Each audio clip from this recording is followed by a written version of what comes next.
Summer sports versus winter sports. Do children learn more in winter or do they learn more in summer? Are the kids developing within this lesson? Holiday camp in Feb is definitely not the same as doing a holiday camp in May half term or summer. I wanted to talk about some of my hot weather tips. Looking after yourself is really important within that. So hello everybody and welcome back to another Let's Talk uSports. This is the podcast where we as sports coaches and PE teachers come together to talk about the sector.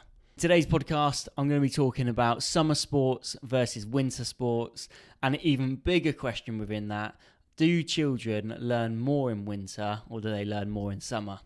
Now, before we get into that, just reintroduce myself. I know a lot of you have been listening to the podcast already. My name's Charlie Hiscox. I run a sports coaching business. We're a 7-figure sports coaching business, working in a lot of primary schools, delivering PE lessons, lunch clubs, after school clubs. We run holiday camps, of course, whilst the schools are closed. But I've been doing this for about 7 years now, running the business, but then started when I was 15, which means I've been in the sector now like 13, coming on 14 years, which is quite scary really, because I still see myself as quite young within the sector.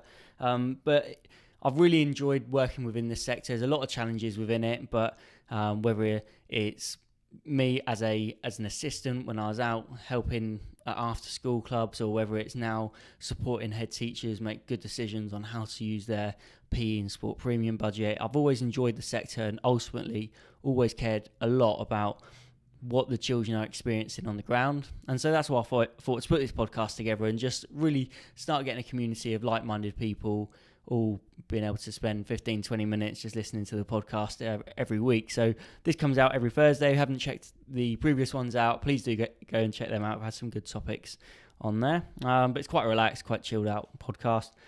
But yeah, before I go into talking about our topic for today, I've been starting to talk about some more of the actual sports and what's going on currently at the moment. So if I start with football, I was actually on holiday last week and I managed to watch the Real Madrid Bayern Munich game in a little Spanish Portuguese sports bar, and there was a holiday destination, so had Germans in there, had Spanish in there, and it was just a really good atmosphere, being able to just see people cheering their teams on. And so obviously that was to decide who goes into Champions League final. We had Real Madrid came out on top on that after a very questionable decision from the linesman, and that's with they're calling offside when it wasn't offside. And yeah, you probably have seen it, but if you haven't seen it already, the linesman's put his flag up, the referee's blown the whistle,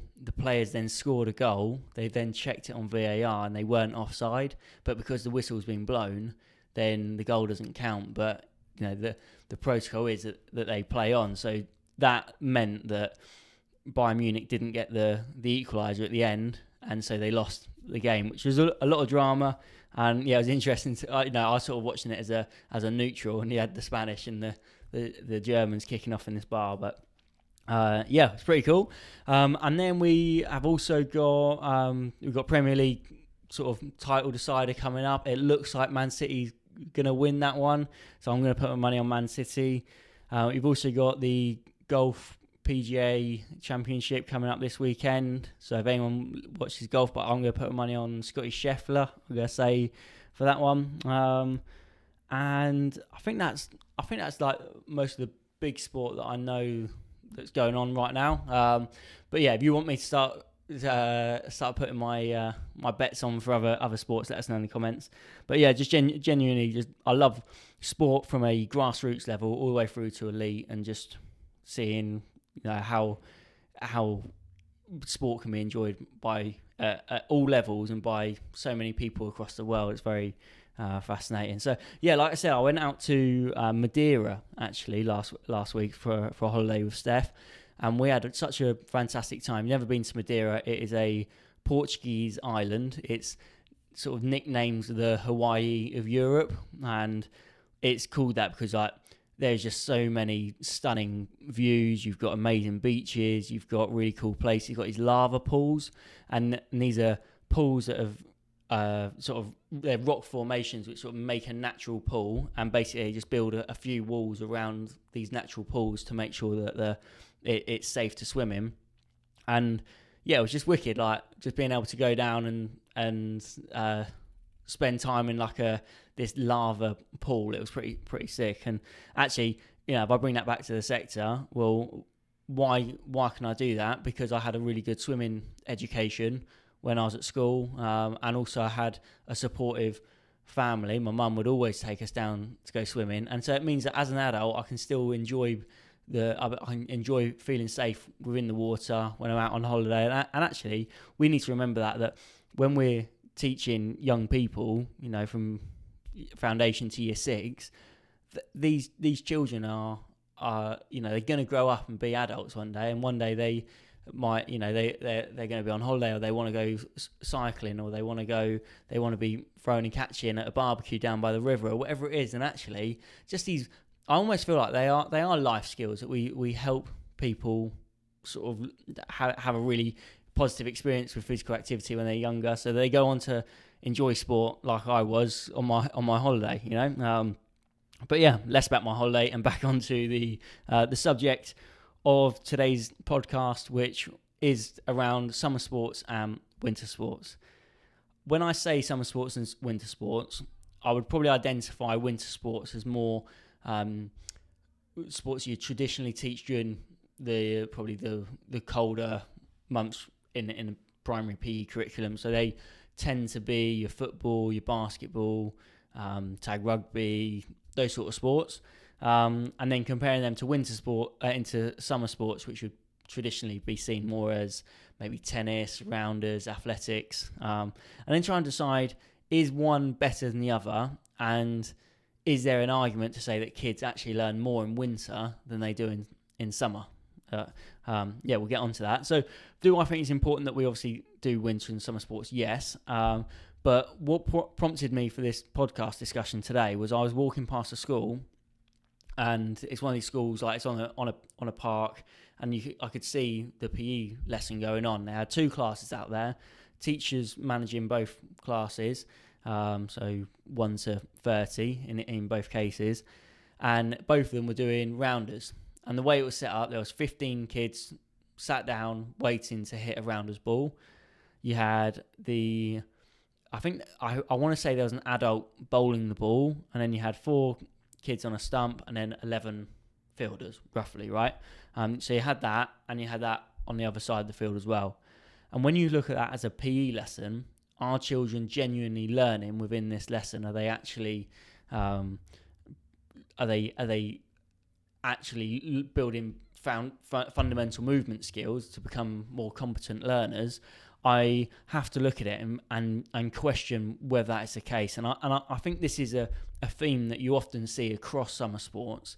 And you and I both know a good educator can make sure that 30 kids, every child has a responsibility, is moving, is learning within that lesson, even during a summer sport. For me, if I'm doing cricket, yes, that could be 15 v 15, but also I just don't agree with that, because I think you'd be much better off setting up 10 stumps, have 1 bowler, maybe one backstop and one batter, and everybody's involved. And I just think that when you see those traditional summer sports of 15 kids waiting, they're not learning anything. They finally get to the front of the line, they get 1 hit or maybe 2 hits if they're lucky, and then that's them done. And then by the time they're waiting for 15 other kids to have a go, well, how many goes are they going to get? Maybe 4 or 6 goes, like if that, in a whole hour. And then the fielders are the same. One person what sometimes happens is you've got a fielder out there who is like just way more confident or just more experienced, and so the batsman hits it, and it's the same fielder who gets the ball every time. And if you're using an adult to bowl as well, then that takes an opportunity away, and you end up looking at it like, who's actually active right now? You've got the kid who's batting, but they're active for about 10 seconds, and then you've got the few kids who are being very active on the fielding, and then everyone else is sort of just standing around, and you can get away with it as a teacher. I think you can get away with it, because if somebody looks out and they don't know what they're looking at, they look out the window, and what they see everyone in a rounders game or everybody in a cricket game. and it looks okay. But when you actually look at it as a sports educator, you know that not enough of those kids are actually learning, and that's what sort of prompted me, because I think in winter sports you would never, or rarely would, a teacher have just 15v15, or have so many kids just standing around not actually doing anything, because in winter it's freezing and we have a responsibility to look after them. I always say fun, safe and educational. Well, the most important one is safe, and in winter, if they're just standing around, they get cold. It's not a safe environment. Whereas in summer, you can get away with it. I just think it's really poor. I just don't understand how a teacher who's delivering PE, physical education, are the kids learning? I don't understand how they can look at that and be like, are the kids developing within this lesson? And they just, yeah, and I think it's the sort of thing that you would see up and down the country, and that might come down to the PE shed not being resourced enough. It might come back down to poor lesson plans. It might come down to not having a long-term curriculum. But either way, summer sports can definitely be a lot better. Probably my favourite summer sport to teach is probably cricket, because I just love having, you know when you turn up to a school and they've got loads of cricket equipment, loads of stumps, loads of bats, and the kids can just be so active, and you can genuinely see that, especially year 5 and 6, they're getting better at bowling. Every lesson throughout a 12-week block or a 6-week block, they're genuinely getting better at bowling. They're getting better at catching. They're understanding the game. Talk about tactics and strategies. It's a fantastic sport to teach somebody the actual tactics and strategies to be more effective. And when you get it right, summer sports can be fantastic. Can you still do small-sided games? Can you still make sure everybody's learning? Yes, but it's easy to get away with it the other way. But yeah, I also think when you compare that to winter sports, there has to be more movement, and because there's more movement, there's probably more decisions being made by the kids, and so the more decisions that are being made, the more active they are, the more they're learning within that session. So yeah, I think that's an important point to look at. In the summer as well, some concerns I have at summer is does the curriculum lose its actual focus? And so normally autumn 1, autumn 2, it's very strict, and it's just like 6 or 7 weeks of basketball, or 6-7 weeks of tennis, of netball, or whatever it might be. Then when you get to summer, it's very bitty. Sometimes schools will go, oh, you know what, we're not actually going to do the full 7-week cricket curriculum. We're going to skip a few of these weeks because we need to get ready for sports day. Or maybe there's, obviously you probably have more school trips in that time of year. So what should be a 7-week block can quite quickly turn into a 3 or 4 week block. And then you start questioning, well, after 3 or 4 lessons, are the kids having enough time to actually learn and build on that? Or is it a bit more of a waste of time to some extent? It should term 5 and 6 be put together, because we know there's a lot of interruptions to PE within that time, and actually we'd be better off structuring that in a more effective way. Maybe. Like I say, I don't think it's necessarily like there's a right or wrong answer to that, but when the curriculum is planned out, just because it says term 1, 2, 3, 4, 5 and 6, is it taking into account the sports days and what the expectations are around that time of year? But at the same time, as an educator, I've got to look at this more positively, because as an educator in summer, if you know what you're doing it really well, you're going to have such a fantastic time. The kids are going to have a fantastic time, because when you deliver a good session and it's warm, and everyone's just wearing a t-shirt and shorts, and they're not there shivering, freezing cold, and you actually have a fantastic session. I think that's a great way to spend your time at work. Like, what a fantastic thing to do, where you're helping kids get better, you're enjoying the weather, and it's just a really nice atmosphere. I don't know if any of you guys ever done holiday camps, but a holiday camp in Feb is definitely not the same as doing a holiday camp in May half term or summer, where it just feels like there's a nicer atmosphere. It's a little bit more chill. But yeah, also before I sort of wrap up the podcast, I wanted to talk about some of my hot weather tips, because it's getting into that time now where people are going to be working with kids in hot weather. You know, we've at this point we've enjoyed the 20s and that, but at some point it gets up to the 30s, low 30s, and it's a bit like it's hard to manage. So my top tips, if you're working with kids in hot weather, is try and set up a session near to shade. So if I'm in a primary school and I'm doing something on the field, there'll normally be one side of the field where there's a big oak tree, or there'll be, you know, a fence or something which just creates a bit of shade. So regular shade breaks are going to be helpful for you, where they can go and have a little break. So that's going to be good. Obviously, it's simple things like with the younger ones, like group of foundation or year one, they might have been in a classroom with aircon and they've come out with a jumper on. They come out and they're in 30 degrees and they don't realise they're getting so hot. You as an educator have the responsibility to just make sure, does everybody look like they're comfortable? And if they are, then if they're not, then just remind them, like, take your jumper off. You know, that's obviously important. Water is going to be so important.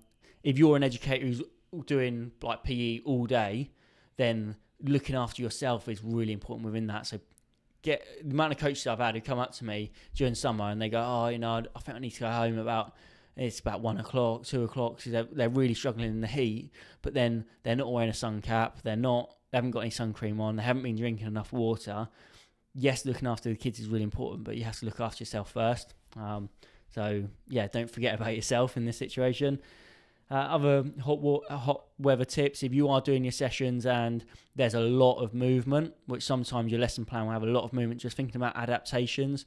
We have a rule at uSports that there's never a line of more than 3 kids, and that's because I don't want kids just waiting in a line of 15 waiting to hit a ball, right? But there is also times where you, rather than everybody working all at the same time, you might deliberately add in lines of 2 or 3 just so they get that little bit more of a break. So thinking about your session adaptations to reduce the amount of movement within that. And overall, I think it's just trying to be, I always call it dynamic risk assessing, just constantly looking about, is there anything you can do to make sure this session is a little bit safer, a little bit more enjoyable for the kids? That's going to be important. But honestly, guys, it's a fantastic time of year to be an educator, and just go out there and enjoy it. And please don't let your summer sports become lazy, and don't let your kids not learn enough in your lessons. Just because it's warm and the kids aren't getting freezing cold standing still doesn't mean they should still be standing still. They should be given responsibilities, and it's your job to make sure they're still getting the most out of PE during those hotter months of the year. That brings us to the end of today's podcast. Thank you so much for listening. Every Thursday, 3 p.m, a new podcast comes out. And this is on all major podcast platforms. And it's just a good opportunity after work on a Thursday, stick the podcast on, just listen to what we're talking about in the sector. I think it's a great platform. And I've really enjoyed, had Tom on as a guest. I'm looking to bring in more guests as well. But yeah, hopefully you've enjoyed it. If you have and you haven't already, please like or subscribe or whatever you can do on your platform just to raise awareness, because that helps those podcast channels push it out to more people. But yeah, hope you've enjoyed it, and see you in the next one.